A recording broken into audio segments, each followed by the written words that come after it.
क्या अखिलेश सर को पर्सनली ये लगता है कि डिग्री कॉलेज मामला में खानापूर्ति हो रही है, उहापोह की स्थिति है, क्रेडिट लेने की होड़ है? सरकारों का जो चरित्र है वो इन दिनों काफी बदल चुका है। जी, अब वो मतलब पहले जैसा नहीं रहा। जो जी। डेमोक्रेसी का मूल है ना, वो हम खोते जा रहे हैं। पीएचडी वाले छात्र विगत दिनों पिछले दिनों आंदोलन किए पटना की सड़कों पर। उन्होंने जो है कह दिया कि हमारा गला घोंटा जा रहा है। क्या अब प्रोफेसर बनने के लिए मंत्री बनना पड़ेगा? सरकार है, अगर हम आयोग हैं तो किसके लिए हैं?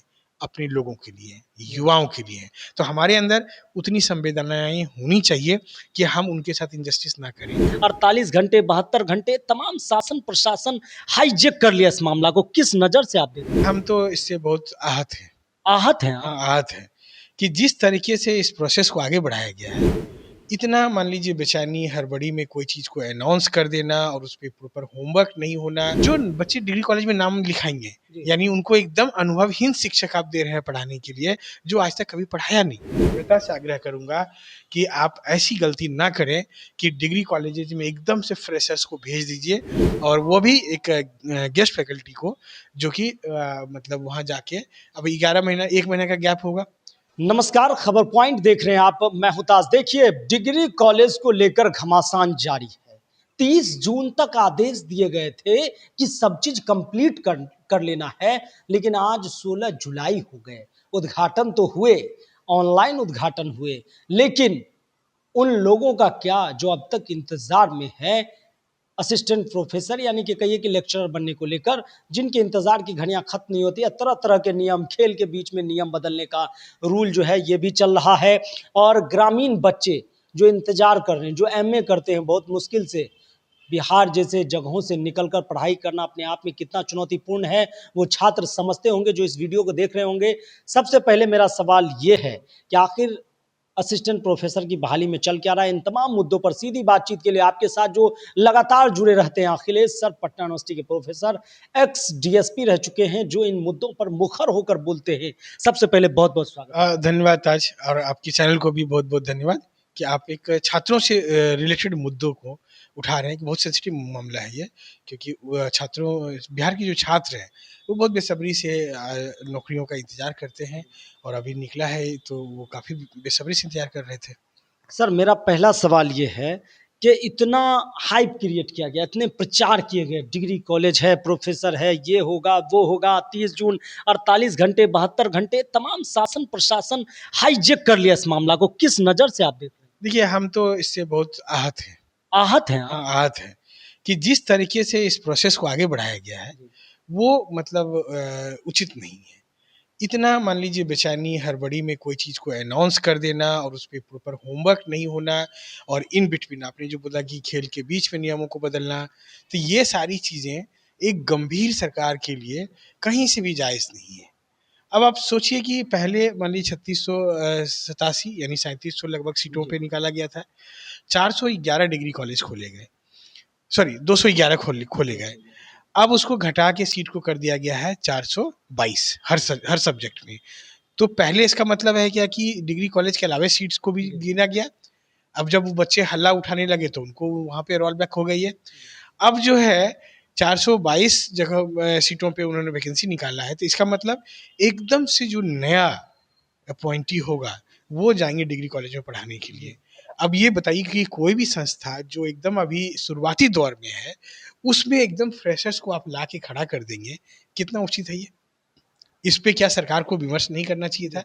इसमें जो नीति नियामक है, जो भी हमारे मतलब शिक्षा विभाग के बड़े ऑफिसर्स हैं, हमारे मंत्री हैं, हमारे मुख्यमंत्री हैं, और जो बाकी राजनीतिक दल के नेतागण हैं, या जो भी लोग हैं इन रूल्स को बनाने में लगे हुए हैं, उनको इतना सेंसिटिव होना चाहिए था कि नहीं? कि हम मतलब जब ग्रामीण क्षेत्रों में डिग्री कॉलेज खोल रहे हैं, तो वहाँ एक अनुभवी शिक्षक को अपॉइंट करें ताकि वो पढ़ा सकें। अब बताइए कि एक विषय में 2 ही शिक्षक वहाँ रहेंगे, और वो बिल्कुल नए रहेंगे। वो किनसे सलाह-मशविरा करेंगे, कोई भी अगर उनको दिक्कत हो गया तो? बिल्कुल, बिल्कुल। अब जैसे हम लोग यहाँ आए, अपॉइंट हुए, तो 1996 बैच के प्रोफेसर्स थे, 2003 बैच के प्रोफेसर्स थे, और 2014 बैच पे हम लोग आए हैं। उसमें भी कुछ लोग पहले जॉइन किए कुछ विषय में। तो हमारे पहले से कुछ प्रोफेसर्स थे जिनसे हमको अगर कोई भी दिक्कत होता है, तो हम लोग उनसे मशविरा करते हैं, उनसे सलाह लेते हैं, डिस्कस करते हैं। क्या ये चीज़ उनको मिलेगा? आपको नहीं लगता है कि इस तरह से व्यवस्था को लगा देना, और वो ग्रामीण क्षेत्र के बच्चों जो वहाँ डिग्री कॉलेज में नाम लिखाएंगे, उनको बहुत मतलब आप दोयम दर्जे का नागरिक समझ रहे हैं, तो आपका आप कहने उनका का कोई ये, वैल्यू नहीं दे रहे हैं। तो ये ऐसा नहीं दिख रहा है ये, किसको दोयम दर्जे का नाम? जो बच्चे डिग्री कॉलेज में नाम लिखाएंगे, जी। यानी उनको एकदम अनुभवहीन शिक्षक आप दे रहे हैं पढ़ाने के लिए, जो आज तक कभी पढ़ाया नहीं, और वो जाएंगे आपके अपॉइंट होकर के और आपको पढ़ाएंगे। तो ये मतलब एक तरह से उन बच्चों के साथ में नाइंसाफी है। और मैं अभी भी जो नीति नियामक है वहाँ तक अगर हमारी आवाज़ पहुँच जाएगी, सरकार तक अगर मेरी आवाज़ पहुँच जाएगी, या जो भी मतलब वैल्यूबल लोग हैं, जो डिसीजन मेकर्स हैं, वहाँ तक आवाज़ पहुँच जाएगी, तो मैं उनसे बहुत विनम्रता से आग्रह करूँगा कि आप ऐसी गलती ना करें कि डिग्री कॉलेजेज में एकदम से फ्रेशर्स को भेज दीजिए, और वो भी एक गेस्ट फैकल्टी को, जो कि मतलब वहाँ जाके अब 11 महीना 1 महीने का गैप होगा, जब उनका ब्रेक होगा, तो यानी 1 महीना जो है कॉलेज में प्रोफेसर लेस रहेगा वो। इन सब चीज़ों पे क्या विचार हुआ? अच्छा सर, ये अचानक से सीट क्यों घटा दिया गया? यही बोले ना कि ये सीट का संख्या देखने से लगता है कि अब ये जो बहाल होंगे वो सीधे डिग्री कॉलेज में जाएंगे, क्योंकि एकदम एग्जैक्ट 211 गुना 2, तो 422 किया गया, सभी विषयों में किया गया है। सभी विषयों में बस हाँ, 2-2 शिक्षक। 2-2 शिक्षक। तो अब ये बताइए कि जब 1 महीने का ब्रेक होगा, तो उस ब्रेक पीरियड में क्या वो कॉलेज प्रोफेसर लेस रहेंगे? कोई भी वहाँ अध्यापक नहीं रहेंगे? तो कैसे मतलब ये चीज़ें चलेंगी और ये अच्छे से चल पाएंगी क्या? तो वहाँ तो मान लीजिए परमानेंट फैकल्टी देना चाहिए ना, आप गेस्ट को आप विश्वविद्यालयों में अपॉइंट कीजिए। अच्छा सर, अब तक में कई सारे छात्रों ने इस मामले में आवेदन कर दिया है लगभग, अमूमन जो तमाम सोर्सेज से एक अंदाज से 36 साढ़े 36,000 के आसपास ये डाटा बढ़ भी सकता है। तो उन लोगों के लिए आप क्या संदेश देंगे? देखिए, हमारे पास कोई ऑथेंटिक डेटा नहीं है, लेकिन जो अलग-अलग एक अंदाज लगाएं हाँ, हम। एक अलग-अलग स्रोत से जो हम लोग को पता चल रहा है, तो उससे लगता है कि 35-36 हज़ार लोगों ने फॉर्म भरा है। जी। अब इस समय में बच्चों को फॉर्म तो भरा गया, स्क्रूटनी मुझे लग रहा है कि चालू होगा, क्योंकि 17-18 को मेरिट लिखना है उनको। जी। तो वैसी परिस्थिति में स्क्रीनिंग और जो स्क्रूटनी है बहुत तेज़ गति से चल रहा होगा। एडिट का ऑप्शन भी तो आप ही इसमें बोले कि एडिट देना हाँ, हम चाहिए। लोग रिक्वेस्ट करते हैं बहुत बार, मैंने मतलब टीआरई के टाइम में भी बहुत बार रिक्वेस्ट किया था, तो सरकार तक जाती है बात। हम लोग हमेशा अहिंसक तरीका से अपनी बात को सरकार तक पहुँचाने की कोशिश करते हैं, छात्रहित में। तो ही एडिट का ऑप्शन तो खुला। तो अभी भी हम मतलब जो बोल रहे हैं कि आप कई मतलब रिक्वेस्ट मैंने सरकार से किया है, मुझे लग रहा है कि वहाँ तक बात पहुँचेगी तो ज़रूर ध्यान देंगे उस पे, क्योंकि कई बार उनके दिमाग से निकल जाता है बात, तो जब ये इस पे नज़र जाएगी। तो अब जो छात्रों को करना क्या चाहिए इस समय में, आप अपना तैयारी कीजिए इंटरव्यू का। जी। 6 नंबर का इंटरव्यू है, 6 नंबर का आपका शिक्षण शैली है। जी। तो शिक्षण शैली के लिए भी आप अपने आप को तैयार कीजिए, प्रैक्टिस कीजिए, और बेहतर एक शिक्षण शैली प्रस्तुत कीजिए वहाँ, जो एक्सपर्ट कमिटी के लोग हो, एक्सपर्ट मेंबर्स होंगे आपके विषय के, तो वो अगर अच्छा आपका शिक्षण शैली दिखा उनको, तो आपको बहुत अच्छे नंबर मिल जाएँगे और आप पास हो जाएँगे। सर, मेरा ये भी सवाल एक और है कि पीएचडी वाले छात्र विगत दिनों, पिछले दिनों आंदोलन किए, पटना की सड़कों पर उन्होंने जो है कह दिया कि हमारा गला घोंटा जा रहा है, सरकार जो है मनमानी कर रही है। कुछ एक विशेष मंत्री की तरफ इशारा करके उन्होंने कहा कि ये जब 55-56 में प्रोफेसर बन सकते हैं, तो हम 43 साल क्यों? क्योंकि उनका ये कहना है कि क्या अब प्रोफेसर बनने के लिए मंत्री बनना पड़ेगा? देखिए, यह डेमोक्रेटिक कंट्री है, जी। और इसमें अगर मुझे लगेगा कि मेरे साथ नाइंसाफ़ी हो रहा है, तो हमको अहिंसक तरीके से विदिन रूल जी। अपनी आवाज़ उठाने का संवैधानिक अधिकार है। जी। तो अगर कोई बच्चे आवाज़ उठा रहे हैं या कोर्ट जा रहे हैं, तो उनका वो संवैधानिक अधिकार है। हम उस पे मतलब उसको हम क्यों मना करेंगे?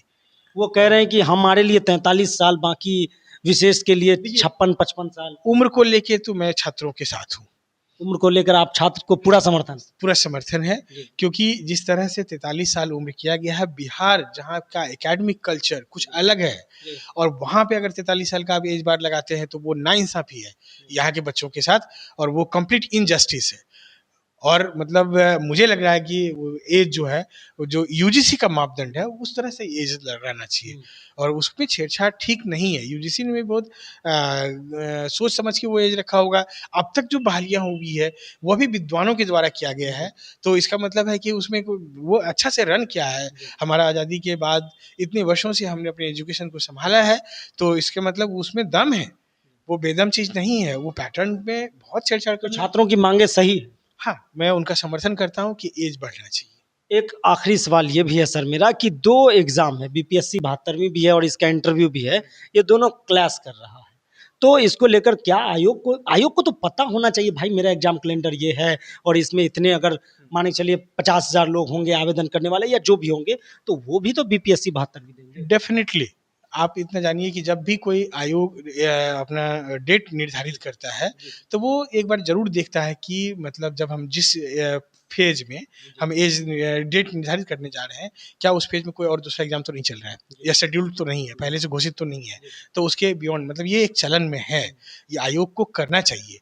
और अगर मान लीजिए हम लोग देखें, क्योंकि मेरे पास जो फ़ोन आ रहे हैं बच्चों के, उसमें बहुत अधिकांश बच्चे ऐसे जो कि असिस्टेंट प्रोफेसर का भी फॉर्म भरे हैं और बीपीएससी का भी 72वीं बीपीएससी पीटी देंगे, तो उनके साथ तो नाइंसाफ़ी हो जाएगा। अब जो मान लीजिए 3 दिन का, मान लीजिए दूर दराज का एरिया है, तो कम से कम 3 दिन ट्रैवल लगेगा उनको आने जाने और परीक्षा देने से लेकर के। तो ऐसी परिस्थिति में उनका तो एग्जाम छूटेगा या बहुत प्रेशर रहेगा उनका।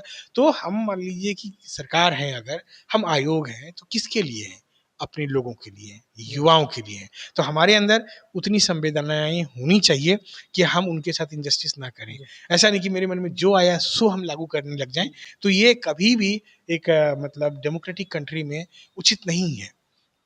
यहाँ मतलब हमको हमेशा युवाओं की को लेकर के, एक आम नागरिक को लेकर के बहुत संवेदनशील होने का जरूरत है। और वो मतलब होना प्राइमरी मतलब समझिए कि इंग्रेडिएंट है, नीड है किसी भी सरकार के लिए, किसी भी आयोग के लिए। मेरा आखिरी सवाल ये होगा अखिलेश सर से, क्या अखिलेश सर को पर्सनली ये लगता है कि डिग्री कॉलेज मामला में खाना पूर्ति हो रही है, वहाँ पो की स्थिति है, क्रेडिट लेने की होड़ है, या हाइप क्रिएट करना है, प्रचार बैनर पोस्टर क्रिएट करना है, इसलिए इतने धरफड़ में इतने कुछ किए जा रहे हैं? देखिए, अब तक जो चीज़ें जिस तरह से चली हैं वो बहुत संतोषजनक नहीं है, वो बहुत संतोषजनक नहीं है। उसमें कई तरह के सवाल हैं और जिन सवाल को एड्रेस करने में आज सरकार विफल है। जान लीजिए, अगर 1 टू 1 मान लीजिए उन सवालों का एड्रेस करना होता है, अगर मान लीजिए एक प्रेस कॉन्फ्रेंस हो और उसमें अगर उनसे सवाल किए जाएँ तो उनका जवाब सही नहीं दे पाएंगे वो। तो ये क्या तो आपको लगता है कहीं ना कहीं इसमें क्रेडिट लेने की होड़ है, या पोस्टरबाजी करना चाह रही है, या प्रचार करना चाह रही देखिए, है? सरकारों का जो चरित्र है वो इन दिनों काफ़ी बदल चुका है। अब वो मतलब पहले जैसा नहीं रहा। जो डेमोक्रेसी का मूल है ना, वो हम खोते जा रहे हैं। तो मतलब मैं तो आग्रह करूँगा कि हर कोई जो सरकार में अभी है, तो वो एक डेमोक्रेटिक कंट्री के मतलब सरकार है। तो डेमोक्रेसी को बचाएँगे तो आपका भी मजबूती होगा। कल को मान लीजिए अगला पीढ़ी को आप कैसा डेमोक्रेसी देने वाले हैं? कैसी व्यवस्था देंगे? वो एक सवाल नहीं है कि आने वाली पीढ़ियाँ, मतलब आप जैसे युवा कल को जब मतलब और युवा होंगे तो हमसे सवाल करेंगे कि नहीं, कि आप जिस एरा में चल रहे थे और उस एरा में मतलब इस तरह की त्रुटियां हो रही थी तो आप चुप थे, दुबके हुए थे? सवाल करेगा। अभी बहुत सारे बच्चे सवाल करते हैं हम लोगों से कि आप लोग जो है मतलब हमारे डेमोक्रेसी को, हमारी गवर्नेंस को बहुत मजबूती नहीं प्रदान कर रहे हैं। ये बहुत सारा चीज में मनमानीपन चल रहा है, ये रुकना चाहिए। तो आपने सुना कि किस कदर डिग्री कॉलेज को लेकर क्रेडिट लेने की होड़ लगी है। बिल्कुल आपने देखा कि पोस्टरबाजी ऑनलाइन और डिजिटल तमाम माध्यम किए जा रहे हैं, सीट घटाए जा रहे हैं, खेल के बीच में नियम बदला जा रहा है। ये कहीं से भी उचित नहीं है और पीएचडी वाले छात्रों का भी अखिलेश सर ने समर्थन किया है। देखते रहिए खबर पॉइंट। यूट्यूब पर देखने चैनल को सब्सक्राइब कर लें, फेसबुक पेज को लाइक करें। धन्यवाद।